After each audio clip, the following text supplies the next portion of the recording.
দেখছেন ত্রিপুরার খাস খবর। এই মুহূর্তের খবরে স্বাগত। হাসিনা দেশত্যাগী হওয়ার পরে বাংলাদেশে বিরোধীদের বিজয়োল্লাস হিংসাত্মক রূপ নিয়েছে। হামলা হয়েছে সে দেশের সংখ্যালঘুদের উপরে। বাড়ি সম্পত্তি ছাড়াও মন্দির, ভারত সেবাশ্রমের মতো উপাসনালয়গুলিও ছাড় পায়নি।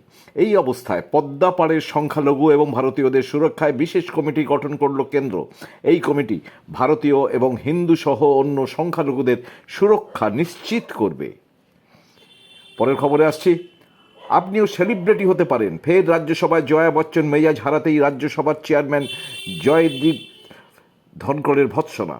অভিনেত্রী সাংসদ জয়ের অভিযোগ, তার সঙ্গে ধনকর আপত্তিকর ভঙ্গিতে কথা বলেছেন।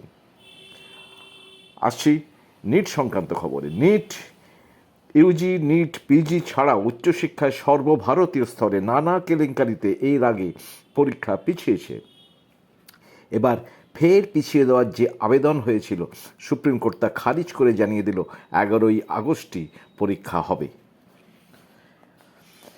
এরপর ওয়াকফ বিল নিয়ে সমর্থনে নারাজ জোটসঙ্গীরা। ওয়াকফ সংশোধন বিল যৌথ কমিটিতে পাঠালো কেন্দ্র। বিল পেশ নিয়ে শুক্রবার শাসক বিরোধী বিতণ্ডায় উত্তপ্ত হয়ে ওঠে লোকসভা, যার জেরে তাড়াহুড়ো করে বিলটি পাশ না করিয়ে যৌথ কমিটির কাছে পাঠানো হয়েছে। এবার খেলার খবর। অলিম্পিক ছিনিয়ে নেওয়া হয়েছে ভিনেসের রূপো। সোশ্যাল মিডিয়ায় বিস্ফোরক সচিন তেন্ডুলকার।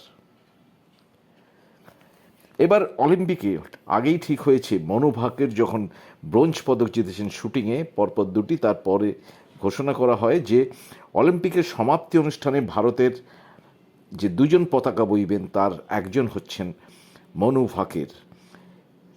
কিন্তু দ্বিতীয়জনকে, হকি অলিম্পিক এ ভারত বৃহস্পতিবার স্পেনকে হারিয়ে ব্রোঞ্জ জেতার পর ঠিক হয়েছে যে PR সিজেস, ভারতের গোলকিপার, দ্বিতীয় ব্যক্তি যিনি মনু ভাকেরের সঙ্গে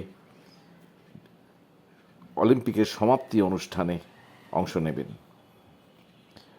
মনু ভাকের আগেই বলেছিল যে প্যারিস অলিম্পিকই তার শেষ খেলা, এবং প্যারিসে তিনি দুর্দান্ত খেলেছেন এবং ভারতকে ব্রোঞ্জ পদক জিততে সাহায্য করেছেন। খেলার পরে, ব্রোঞ্জ জেতার পরে ভারতের বাকি খেলোয়াড়রা তাকে কাঁধে করে স্টেডিয়াম ঘুরিয়েছে।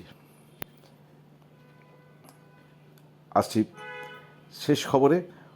প্রথমবার পাকিস্তানের নাদিমের কাছে হেরে ভারতের নীরজ জ্যাভেলিনের রূপো জিতেছেন বৃহস্পতিবার রাতে, আর এরপরই আরও শক্তিশালী হয়ে ফেরার বার্তা দিয়েছেন নীরজ চোপড়া।